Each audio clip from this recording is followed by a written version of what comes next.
And welcome back to Metropol Sports Center. My name is Nashon Owano. As I promised you in the first part of the show, I was going to be having a special guest joining me in studio today to talk about matters of fitness. If you follow the show, then you know this is not the first time that you're talking about matters of fitness. Today I'm joined in studio by Evelyn Owala, all the way from Eval Fitness, and we're here to talk about matters of fitness on the show, as I have mentioned. Evelyn, thank you so much for finding time to come on the show.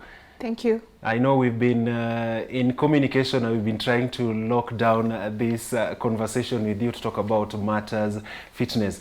Probably as we're talking about your background into getting into fitness, somebody will want to understand why will somebody leave a lucrative career in the banking industry to get into the field of fitness. Why did you make that strong decision to join fitness? Well, I wish it was a straight line the way it seems. It looks more or less a straight line and seamless, but what I can tell you for sure is the details that people don't get to, or I cannot properly relay the details. However, yes, I decided to go into fitness as a career. One, because the money I was trying to invest after leaving my job, the investment did not work. Okay. And I lost the money. That's one. Two, basically, it was something that I enjoyed doing, and I realized that from something you just like doing, probably you can make a few bucks here and there to be able to support your livelihood, apart from just enjoying it, right? Okay. Yeah. The reality is, in Kenya, as compared to other parts of the world, the whole field of fitness and wellness and bodybuilding has not developed that much to a certain standard. There was sort of a risk that you were taking, and looking back, given the same situation, do you have like moments where you're like, maybe I shouldn't have joined fitness? I know you're already the African champion, but do you have those two flashback moments where you're like, maybe I should have stuck back to my job and continue with the job? To be honest, I have not thought about it that hard. I've just lived a day like a different chapter in my life that I have opened. I'm one person who does not live on regrets, so there's no regret whatsoever in my life. If there is any situation where I have made a decision that I shouldn't have, I just learn from it and move on. So there is no specific time that I've said like maybe I shouldn't have chosen fitness as a career. For me, anything that I make a decision to do, I put like my 100% in it. I don't have time for regret, really. I just put my everything in whatever I'm doing. Okay. Yeah. Looking at what you're doing, I put out a poll on my platforms and I asked people what they will want to understand. I think looking at your picture, people were like, we want to understand, what does it take to get to the level that Evelyn is? Maybe you can take to us some of the routines that you have to pay close attention to, some of the dietary aspects that you have to put into consideration to get to the level that you are. Well, I can say it's 120% dedication, because honestly, I have to put in a lot of work each and every day, knowing that I'm a woman, and of course, as a woman, the hormones will do their thing on the background, and estrogen will just make us, produce more fat. Like basically, I know that. So it's one, being aware of yourself. Two, learning your body, taking time to learn your body. And three, just putting in the work without giving yourself excuses. So basically, every day when I wake up, I just like showering, I know I have to do my workout. And then because I have a goal, and my goal is aligned to my nutrition and my training, I have to be very deliberate with my process, with everything I consume, with everything, with how I do my life. I have to be very deliberate. Yeah. Maybe you can talk to us about your day. Like, how is your day like? What time does your day start at? Do you train every day? Because those are some of the things that people were asking me to probably put to you. Like, do you train every day, or you have like certain days that you have to do your fitness routines? Yes, I more or less train 7 days a week, occasionally 6. The reason as to why is because now things are harder. I'm in a different league, and it takes, like, for you to be an elite pro, it takes a lot more work. So I recognize that, so I have to put in a little more than when I was doing my amateur shows earlier, for me to be able to rank, or even because when you're competing with the pros, you're like the best of the best, and of course you have to be aware of yourself, especially if you're a natural athlete. There's a lot more to work. Remember, you're not like any enhanced athlete out there, so you have to put in a lot of work daily. And yeah, so I wake up basically at 3 a.m. I know it's crazy, but I wake up at 3 a.m. but that's when my world is a bit quiet and I can have my me time. So that during my me time is my time to a few times to meditate, to listen to my audiobooks, to put in my workout, to put in my self-improvement. Yeah, and until my day start, until my movement starts at around 5:30 or thereabout. Yeah.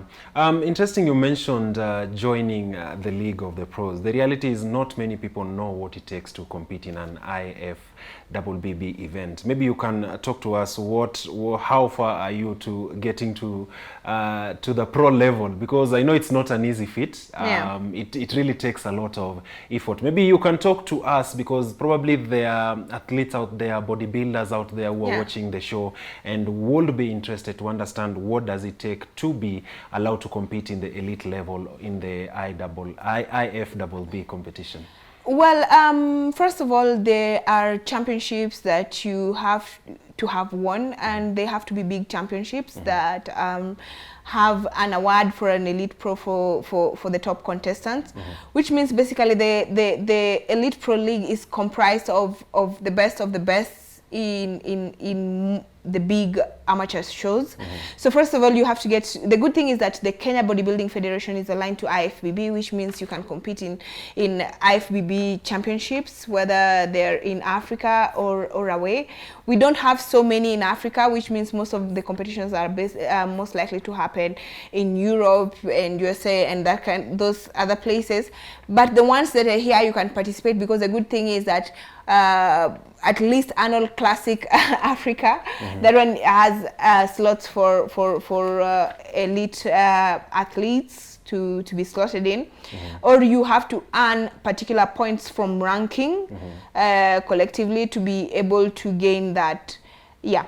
Okay, you mentioned the Arnold Classics, and you participated in the championship in 2019. Maybe what is there next for you? Because you won a trophy, you won a medal. So what is there next for you? Do you think that you've reached where you want to reach as a bodybuilder? Every day is a new season to challenge myself. And new shows come up, new athletes come up, better athletes, and for me every day is a chance to challenge myself and see how much I can push myself. You know, like, I mean, a younger athlete is likely to do what I'm doing easier, quote unquote, because they still have to put in quite a bit of work. But I want to see, like, how much can I, and for how long can I push to be able to motivate other people who want to go into this for a while. Yeah. The topical conversation in the whole field of fitness and bodybuilding, we can never run away from the conversation about steroids and supplements. As an athlete who has been on the stage, maybe you can give us your 2 cents on why each and every one of them, some of the pros and cons of each and every one of them. All right. I'll start by putting this out there. It's not good for you to use steroids. However, you will find people who use steroids and they need to know the downside and the upside. Especially you're in a third world country, unfortunately, or we are in a third world country. You gotta accept that, which means whatever we are consuming here are likely to be, you know, things that probably had been studied, had been ruled out, or something like that, that are easily found in the market or in the black market or wherever. So before you even consume this substance, look at the person even who is selling to you, if they even look like whatever they're trying to sell to you, if it's worth it. That is one, because I've never met a bodybuilder on the streets here that I would say, oh damn, you know, it was worth it. And know your life is on the line when you're taking steroids, because I mean, there are heart conditions, there can be reproductive hiccups, there can be so many things that are involved when you take steroids. Now, supplementation. I believe there is a knowledge gap in supplementation and steroids. Supplements are good for you, in my opinion. I will put that, because just like, for example, you have deficit for iron. A doctor will put you on iron tablet. That iron tablet is a supplement. That is the easiest way I can describe it. You're given that tablet not because there are no green vegetables, but you cannot consume green vegetables to a level of that compressed tablet. Right? So that is how supplements work. So that is an example of a supplement. Vitamin C. When you take the vitamin C supplement, it does not mean there are no fruits and vegetables that can supply you with vitamin C. But it just means whatever you need, right? You need to take a compressed version. Otherwise, you'll have to eat 20 oranges per day, which I don't think is very practical, if you understand what I mean. So that is how supplementation works. Just know exactly what you're taking.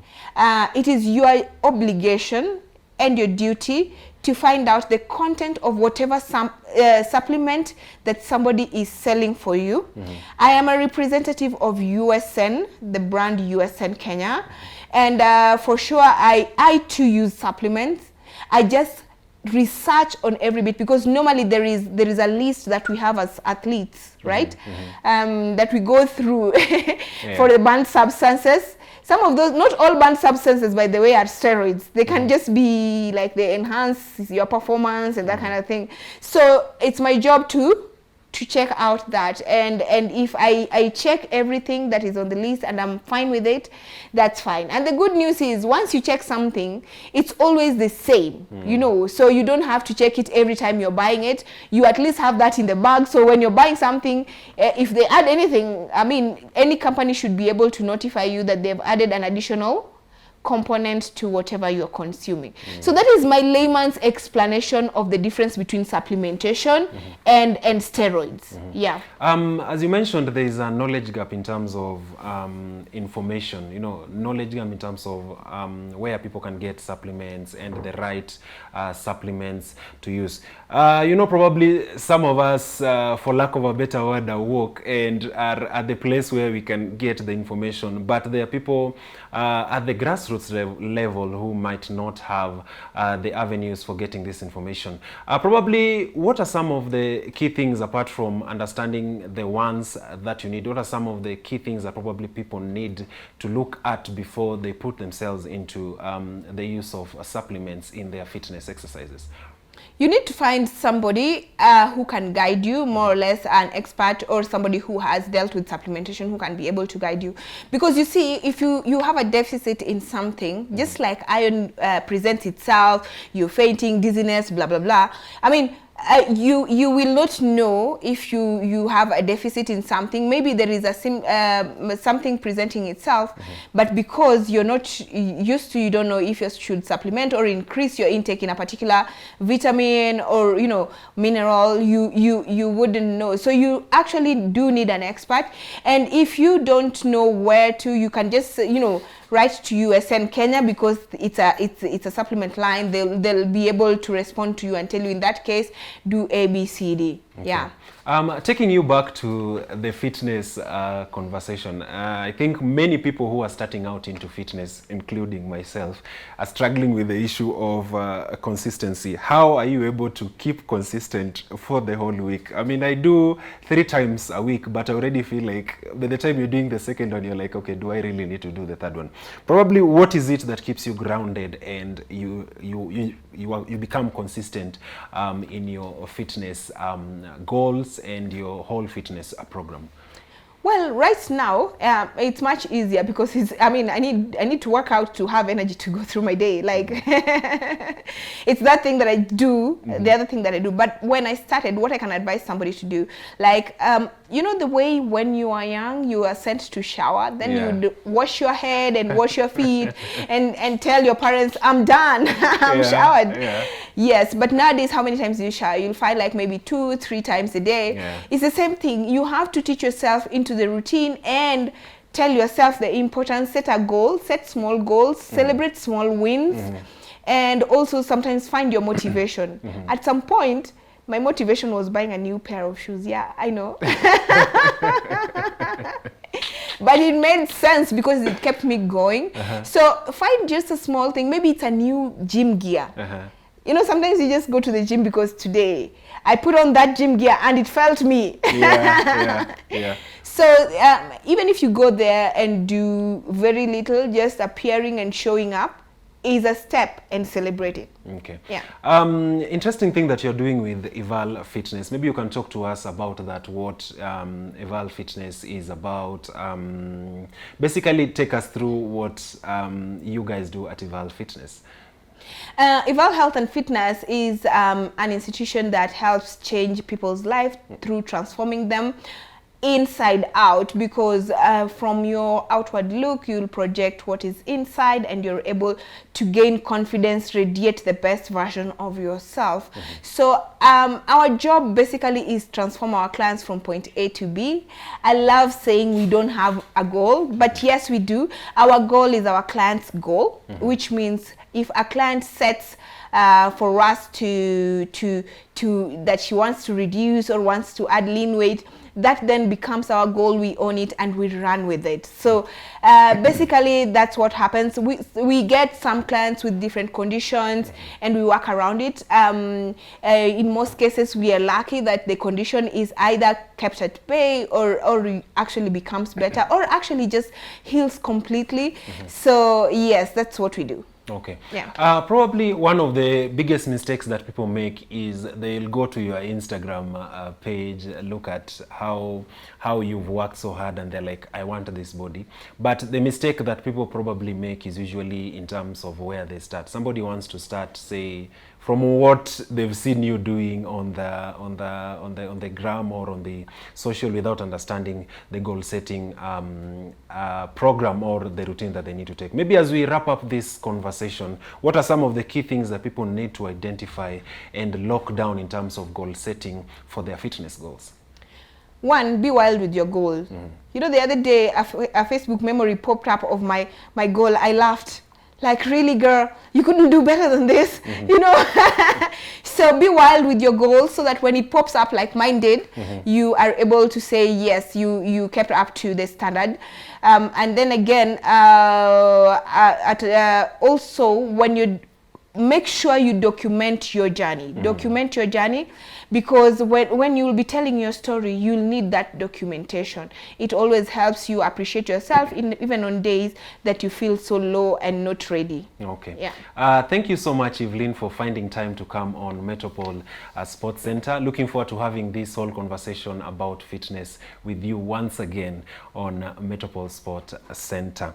Now we quickly shift gears into some of the sports facts that you did not know. Today we are going to be shedding spotlight into the game that is sumo wrestling. Now the following are some of the interesting facts that you did not know about sumo wrestling. Now sumo wrestling was born as a Shinto ritual to entertain the gods. Now apart from that, the average sumo wrestler is about 185 centimeters tall and weighs around 150 kilos. Now sumo wrestlers cannot be independent and they must belong to a sumo house or stable. Now the first sumo match with the public spectators was organized by Oda Nobunaga in the late 1500s. Most sumo rules that exist today emerged in the 17th and the 18th centuries during the Edo period. Now the salt thrown before the start of a bout is done so both to purify the doho and to protect the wrestler from injury. The yokozuna, I'm pretty sure if you're a fan of wrestling, you've heard the name yokozuna. Now the yokozuna is the highest ranking in sumo wrestling. It is conferred on rikishi,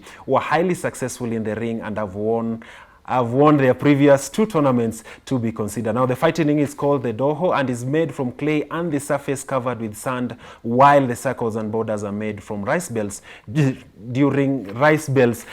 buried in clay. And then finally, the sumo's hair is oiled and combed into the shape of a ginkgo leaf. The hairstyle provides cushioning for their heads in the case of a fall. Now, those are some of the facts that you needed to understand about sumo wrestling. We take a short commercial break. After the break, I'm going to be continuing the whole conversation with regards to the Euro competition that is going on. See you after the break.